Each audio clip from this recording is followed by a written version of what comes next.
in from Fenix here for the next upcoming battle against RSG. One more life to go until their tournament lives are at risk. So ladies and gentlemen, let's welcome you to the drafting phase of game number 2 between Fenix as well as RSG SG. Seems like there's gonna be a swap here as Fenix with the first pick, RSG with the second, and they go for the Valentina and the Wanwan. This is a great idea. I mean, starting things off to make sure to change it up, just go on to the opposite side, get that first pick in as soon as possible, and at least we get to identify what RSG has prepared for second pick. Man, I wish I could say colors, but I have to say first and second because the color coordination is just not there today. I'm trying to think again of like a solution here. What do they want to go for? They swapped sides, but again, their first pick, it's been Lancelot. Even yesterday against EVO's Legends, it was the Eve actually. So it was Lancelot or Eve. Now, RSG banned the Eve in the first phase last game. I think they should just do the same thing again. I think the Eve gave Mok so much stability in the... Oh, it's PX7 and Simple. Yeah. Oh, what? Yeah. There you go. They swapped. Production didn't give us a heads up. They wanted to surprise us right here, right now. No, they were like waiting. Let's wait till the casters notice. Let's see how long it takes. They'll never see this one coming. The fact that they're banning out Navarro, there is going to be a lot of respect, but let's keep in mind, the Valentina is gone, so banning out the Eve is going to jump up in priority. The Farmers has been kind of left out of the pool for a majority of these games because Artillery Mages absolutely shred through that temp HP, and also because of the buffs and nerfs, mainly nerfs for the Farmers. Unfortunately, we come to the last couple of seconds. There we go. The Eve gets banned out. Phoenix, let's see this start. Are you going to give Feiyan the Lancelot once again? They might want to do that again, no? What other options do they have? They can go for the Fredrin right now. I mean, the Fredrin works here. I would say it works because RSG SG play a very mean Fredrin, and they can actually flex it to both sides as well. Very good flex pick. So with Fenix here, I think the main win condition has to be around PX7 and Simple. Again, it comes down to the main trio mid now because.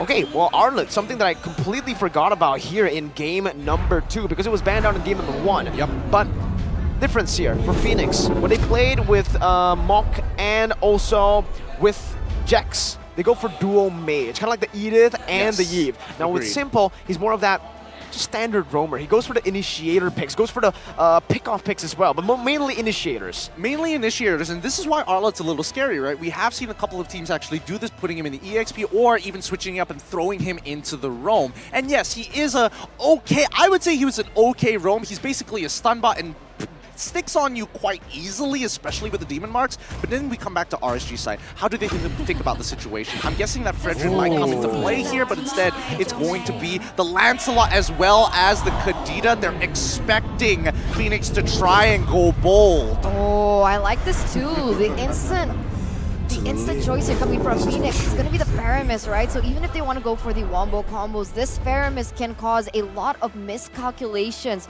coming in from RSG depending on how their compositions pan out. But look at this, Bray does have a comment. I feel like bringing the championship to MSC means a lot to the local people because now MSC for Singapore has only one spot, and it's quite pressuring to play because people from the local scene expect better from us and we don't want to disappoint them. Can relate. As Malaysian, our brothers over there, we salute you guys.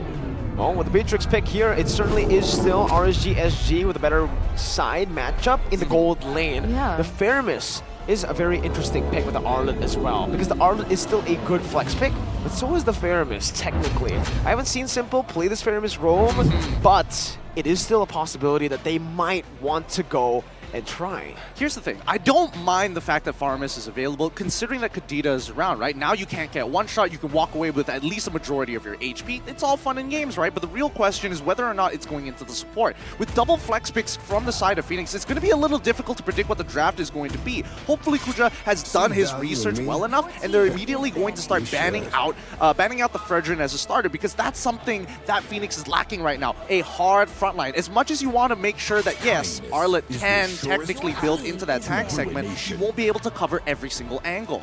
I don't know, for me personally, I do agree with you. I think they do need a front line, but I think they need more engaged, to be honest. Sure, they have the Arla with the final slash, but I just really like more engage. I think that's what they were lacking from game number 1, to be able to have a say in how those team fights went down against RSG. But now we do see the Alice being banned out as well as the Joy. That is a super good choice by RSG SG. They have done their homework, and you can see it on Fenix. They're like, oh my god, they know that Alice would have been perfect here. I would actually think Alice or Fredrin, some sort of utility jungler that Feiyan is comfortable with. And with the Lancelot now already taken away, with the Fredrin, Bandana, and the Alice, those are his 3 main heroes.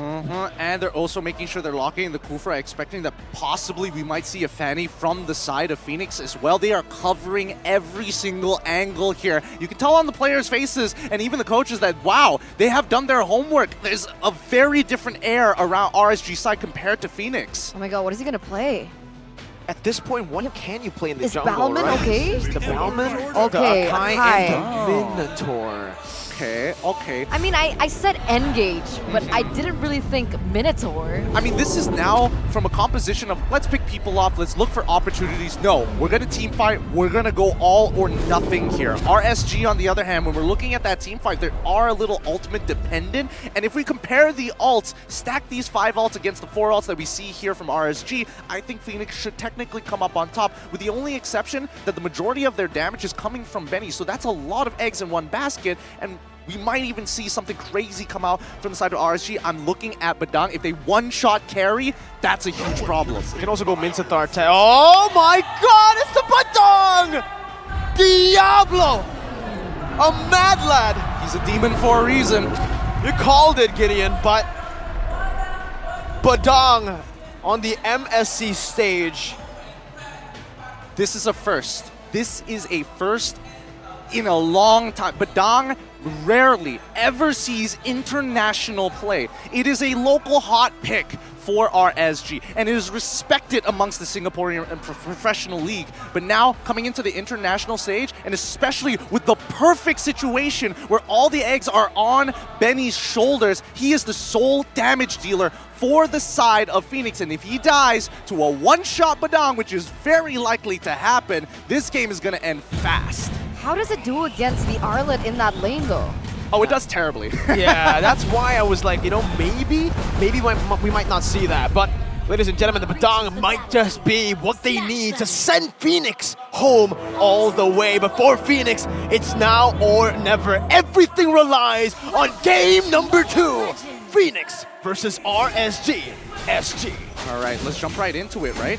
Instantly, we're seeing some early trades in that mid lane, but Royal Milk has a lot of work ahead of him. Half the time, he has been playing the weak side of the map. Now, he must play strong side. He must dominate this lane and make sure that this Badang is unable to hit his 2-item power spike before carry is able to achieve a Winds of Nature. Yeah, otherwise it's gonna be disaster, right, for Fenix. And this is good. This is good. They do have a lane to work with, quite different to what we saw in game number 1. But this mid lane is what I'm a little bit curious about, right? I don't think that the Kadita has the best clear. Early rotation, Diablo already forcing the Purify. That's first blood for the Badang. It doesn't do good in the 1v1 duel in lane, but it certainly does do good in ganks. Perfect execution so far of this early game. Lucian Cutie, though, going to be targeted down by Fenix. Oki's forced to try to help, but Feiyan was really holding on to that ultimate. Now, that's what I wanted to say, right? I don't think the Kadita has good clear compared to the Faramis, so that's why the Badang went up, but look at this. There you go, the heavy spin. It was saved, and it was saved for this. Oh, okay, I was holding my breath there for a second. But no, I totally agree with you, right? Again, you need an enabler for this Badang. You can't expect Badang to just show up and do the job, and especially since his battle spell is far more valuable than any of his abilities in his kit. Besides his ultimate, of course, but let's keep in mind, right? I was expecting to see Fenix to instantly try to go for maybe something a little funky, right? Throw their support into the mid lane with their mage to come walk up through their side and get an early kill, or maybe at least put Arla in a, put Badang in a life deficit against the Arla. see here, already some emphasis here in the bottom lane. It feels like once again they are trying to play through that EXP lane, but they have to be careful as Bray already on the next objective. Oh, Royal Milk with the final slash is able to deal some damage right now. That's going to be Minions Fury, but oh, it's Fayette who wins it out. Bray's going to be slain. Roy now looking for the Breath of the Ocean. The rough waves as well. The heavy spin does not connect onto him just yet, but it's still going to be pinned down. And that's Royal Milk with some damage with the Vengeance. One more hit, but Roy is able to escape. Just barely here. They will convert this though. We will expect to see Fenix. Oh wow, trying to turn it around here. No kill should technically go through, but you can see that Royal Milk, he's hungry for it. He wants somebody to make that first mistake. Okay, well they're going at it again. Counter Revenge and the Rage. Simple is down and Diablo picks a second kill up. Now that's disrespect. That one is 100% disrespect. You shouldn't be walking up that close, especially against a Badang. And like you don't have the information whether or not he's actually used his ultimate. So clearly there's a little bit of maybe misplays kind of happening right now here in the early game, but it's still too early to tell. 3 minutes in, Benny already with a Corrosion Scythe. Is that a good thing or a bad thing for the Beatrix right now? I think for now, Beatrix should be fine, right? She's not going to participate in a majority of these fights. It's just how we see Bray. Okay, he's fine. He's fine. We're not going to see it escalate further than this, right? Now, coming back to it, Benny, he's going to be stuck in his lane for a very long time. And as long as this Beatrix is stuck with him, that's great for Fenix. That is the main idea. If they're looking for ways to punish, they might be able to look for potential invades, but generally, these neutral objectives are going to be extremely important for Simple. Okay. Well, for both of these teams, again, they're just playing it really passively with no neutral objective. Bottom lane, there's a little bit of a dive or a gank attempt, but Diablo's playing this really well. He plays this a lot in ranked. So, and again, he went for Master of Assassin's emblem. This is crazy. He really likes damage. He wants to greed out, right? This team enables him to greed out. His job isn't simple though, right? Let's keep in mind that PX7 does have that call altar, and it's the one counter engage, well, secondary ability to kind of keep his team alive in these tough situations, in these tough spots. Okay, there's a fist crack coming down from Diablo. That's a rough waves as well. Royal Milk very low, has the final slash, is able to escape, and that's gonna be the outplay. Roy falls. Royal Milk with the sustain, surviving, and that's gonna be more from Fenix. They want to push this pace even further onto the turtle. That's gonna be reset for now.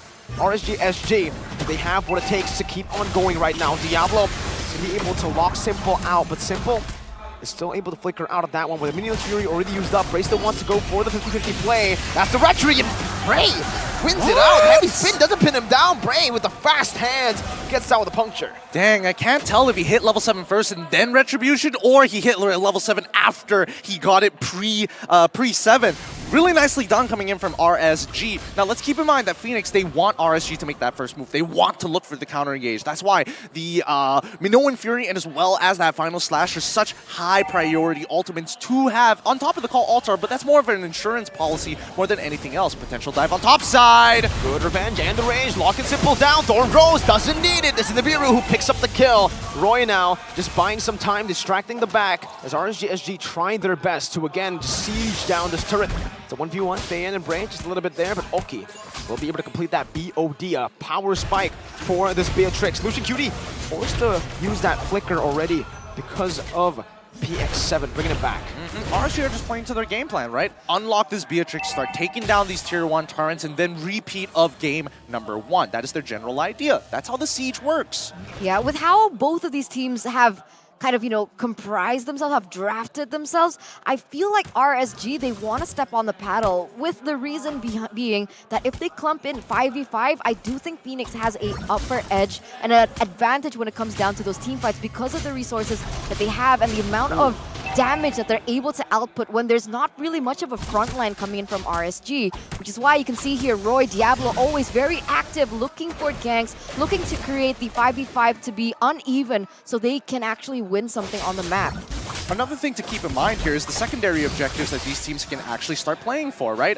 Oh no. Wow. Good read from Lucian QD, forcing the Purify. Yeah, he gets the Purify out of him, so that's going to hurt for this upcoming turtle. Let's see, right? Again, RSG, again, a majority of them don't have their ultimates, and we can expect that Diablo doesn't want to rotate as early as possible because Arlet, he's got first move, and now this is going to be a full 5v5 in just a little bit. Oh, we used the rough waves already now. Oh, that's going to be the re-engage from Royal Milk. Roy. Oh, flicker burn from Diablo. Well played to Royal Milk there, and even the Retribution goes to Faye with a 50-50 play. Bray isn't able to win that out. Now with Puncture brought back by the Shadow Stampede. Both teams disengage, and RSG are only sitting at a very, very slight gold lead. That was an interesting play coming in from RSG's side. They knew Arlet was moving out. They wanted to try and punish him off that rotation, and now Lucian QT has been sitting on this top side to ensure that this Beatrix isn't going to get dived. Royal Milk starting to scale up fast, but remember the secondary objectives, right? It's about the junglers who can fight for these neutral objectives, because eventually the Lord is going to be the main win condition for both Fenix as well as RSG. If they can get that level lead on their jungler, therefore, they should have an easier time to actually secure these neutrals.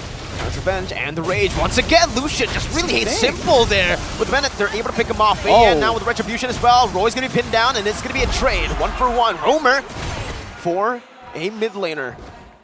Or both mid laners, actually. No, Roamer mid, yeah. Yeah, right now, okay, he's doing, again, this is the same motions again and again and again. And I think, Phoenix, they need to recognize this. There is some mythology to RSG's madness. Yeah.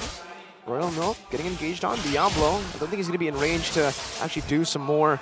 But this dynamic duo is in the bottom lane right now. And honestly, RSG SG still have more map pressure. I mean, it's been 8 minutes of the game. So much has happened already, so much action, but it's still 3-4, and no turrets have been taken down just yet. So I think there needs to be a little bit more emphasis when it comes down to these objectives. Sure, turtles have been taken, but what can they do with it, right? The Beatrix has yet to find a turret either in the top or in the bottom side, and with a 400 gold lead, which is little to nothing, what differences can we see? Well, here's the difference right here. As you mentioned it, they do a quick, cheeky lane swap, making sure that Badang is left alone on that top side. So regardless of who decides to show up there, at least they have an opportunity. Look, bottom tier 1 instantly down.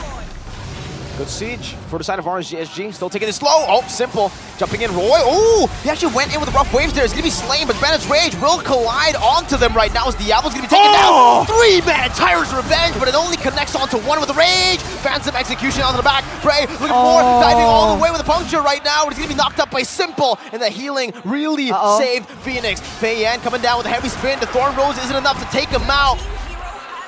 But Bray will certainly fall. Oki is not able to help his jungler. Beautiful play coming in from Fenix. They timed it well. Okay, PX7, he's still alive, but it looks like RSG, even though they did lose a majority of their members, they're still going to press the agenda. They're trying to slow down this lore take as much as possible. Yeah, I don't think they played that right? I don't know what RSG was thinking. They were going in 1 by 1. They were losing bodies left and right, and yet they still tried to commit onto something. But here we go. Oh, that was a close one. Fist crack and rough waves. Good retry by Fei Yan.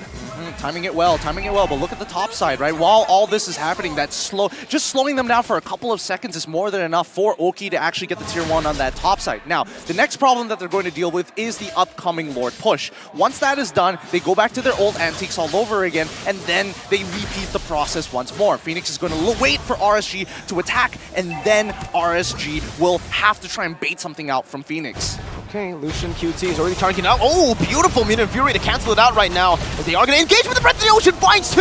Heavy spin instantly with the Cult Altar as well, providing the disengage that they need. But Bray, dodging away. Oh, the final slash brings him back. Last second, Lucian QT comes down with rage, and it's a fist crack. The combo wombo from RSG SG to turn the tides. Oki has the Renner now going for the snipe. All the Simple finds it. Roy just needs to look for one more shot, but Simple gets out. That was close. That was very, very close, but you have to admit, both sides played that as good as possible. Fenix, especially with the Call Altar, has an insurance policy, but RSG, even they recognize, okay, we gotta figure out a different way to hurt them, right? What does their insurance policy not cover? I love this. I love that we get an instant replay, right? Because that disengage coming in from Faiyan was so well timed to cancel out that coming in from Roy. But that wombo combo coming in from Diablo as well as the Kufra, that was what I was looking at, right? Because I saw Diablo's positioning. He was waiting in that bush, and it was just timed so well. They were able to execute it on top of one another, and oh man, that was just really cool to see. And RSG, despite being a little bit shaky there, they have taken back that gold lead. My personal favorite is the adjustment here. Lucian QT decided to actually flicker forward to give them no time to react rather than let it go up full animation, because at any point in time, Simple could have just jumped in front and tanked the full damage, or just knock him right up and then waste their time so he doesn't get the maximum potential of the Tylerans' revenge. Real-time victory rate doesn't look too good for Fenix, only standing at a 34% here. As the game goes towards the later stage, do they have a better chance? I think as of right now, Fenix, they've got the tools and resources to do so, right? The question is, how do they layer it? How do they get it out of RSG? And we have to look for these specific conditions. So far, Oki, he doesn't really have to move from his position half the time. So somehow, they're going to need Feiyan to break up the composition of RSG, and then afterwards, layer it with Simple to get his Minoan Fury, and just in case PX7, he's got the call Altar right at the last second, especially if Roy's looking for the one-shot. Oh, Diablo's scary. No, Look at that. He doesn't know. Roy's in the back. Okay, Lucian Cutie's gonna be caught. Oh, he still finds the range. The Venus range comes down, but Benny is able to flicker out. Sublime reaction time. And just like that, they might have just gotten a little bit of a lead to go for this Lord that has just spawned in the game. Simple helping his team clear out that mid lane. Bray still standing around with Diablo to try to prevent this Lord from being taken away. Yeah, I don't think that's going to be an easy task to do as well, seeing as Roy is still forced to clear that bottom side. And now, this is even more of a disadvantage for RSG. Do you think Bray can pull it off? I mean, they're both level 15. They both have exact same odds. Wait. Final slash now locking him down. Red Streak one, Bray! No, the snipe.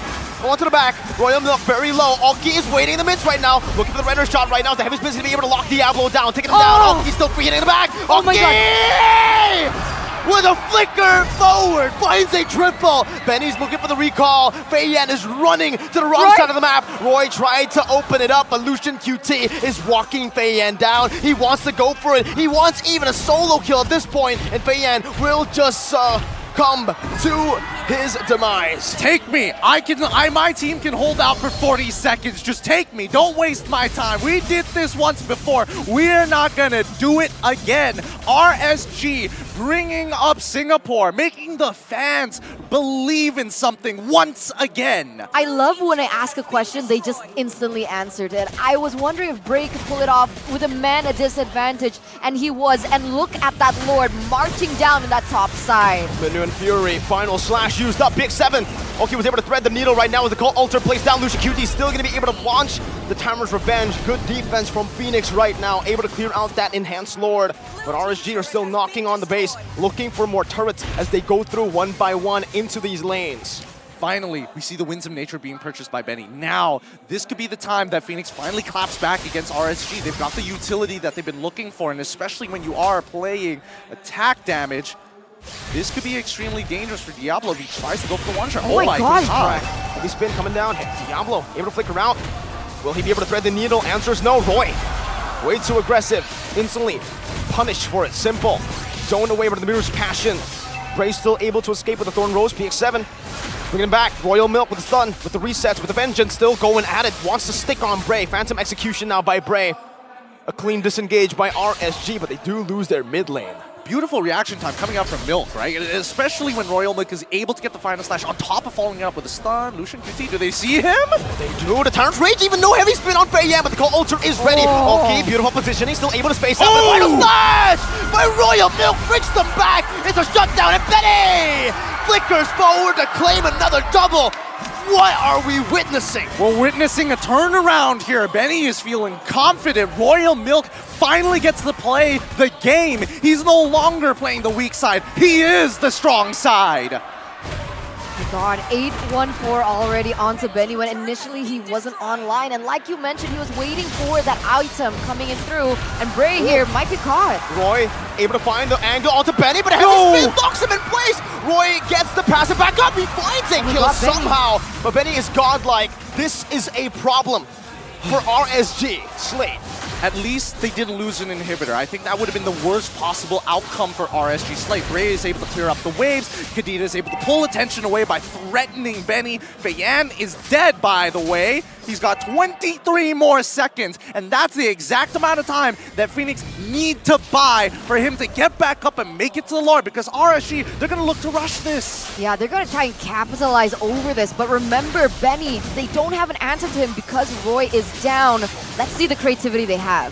Razor getting chunked low, has the Phantom Execution, is able to escape for now, but that's a resource burnt out. Phoenix have used the final slash. Feiyan's back up now. Roy's also back up. Illusion Cutie finds a massive pick.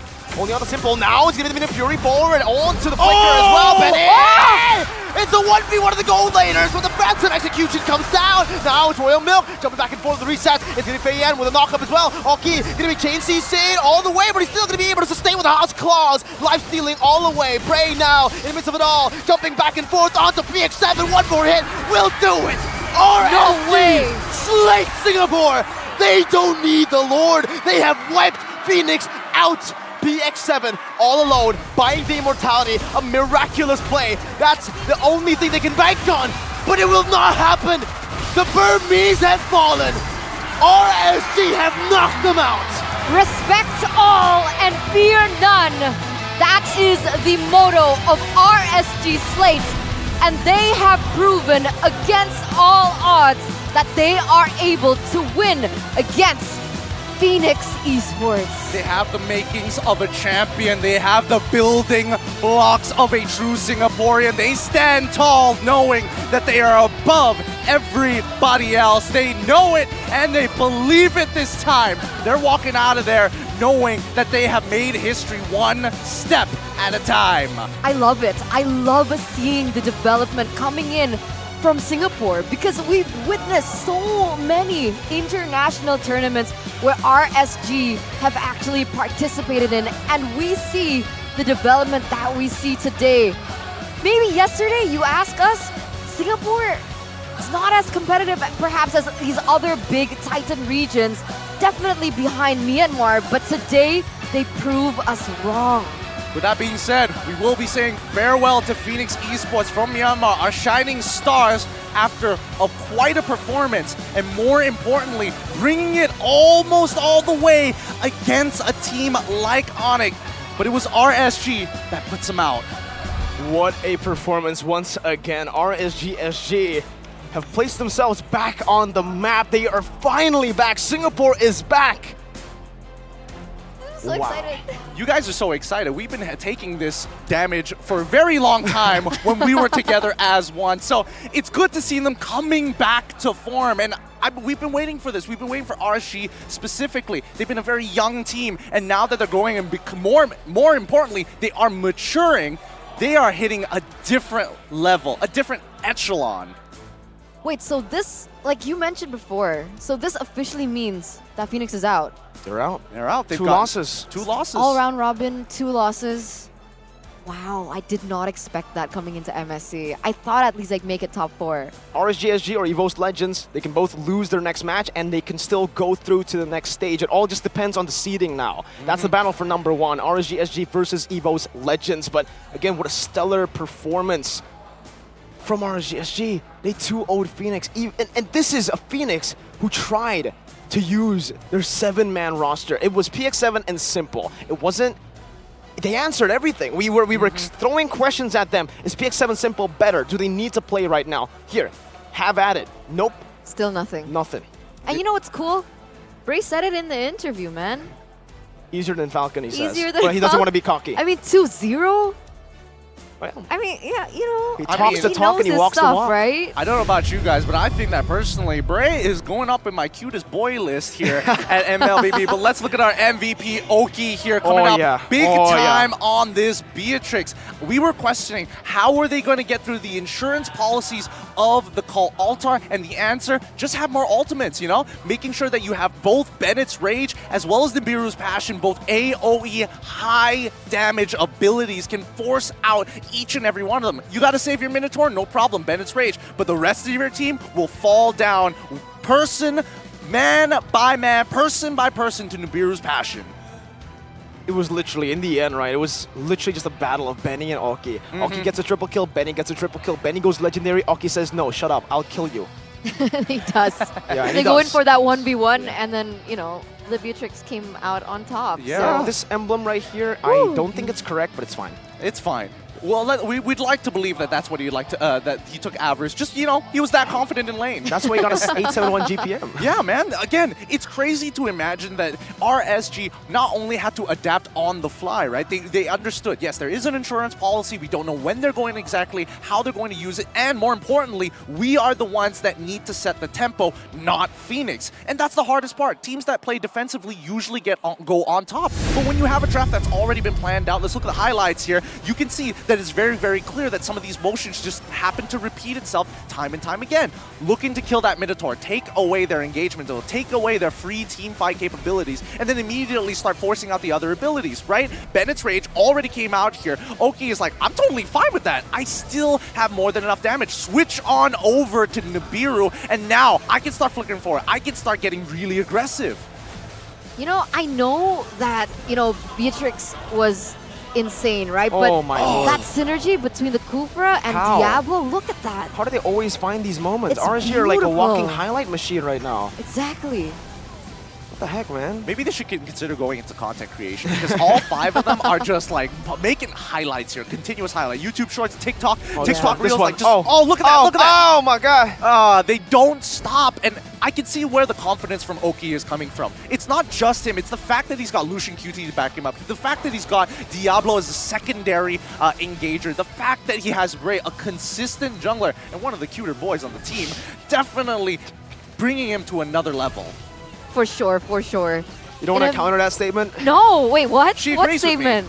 No, I thought you were Diablo. What? I thought you were a Diablo What do you fangirl. mean? They're both, you know, both of them are like kind of the same echelon at this point. No comment. Let's focus, ladies and gentlemen, to the post-game items, maybe. All right, let's have a look at the post-game items here, and almost immediately, it's so disappointing because Royal Milk was in a position where he could finally play this game, and then he realizes, I don't have the damage. I took Tenacity. I didn't bother taking anything else.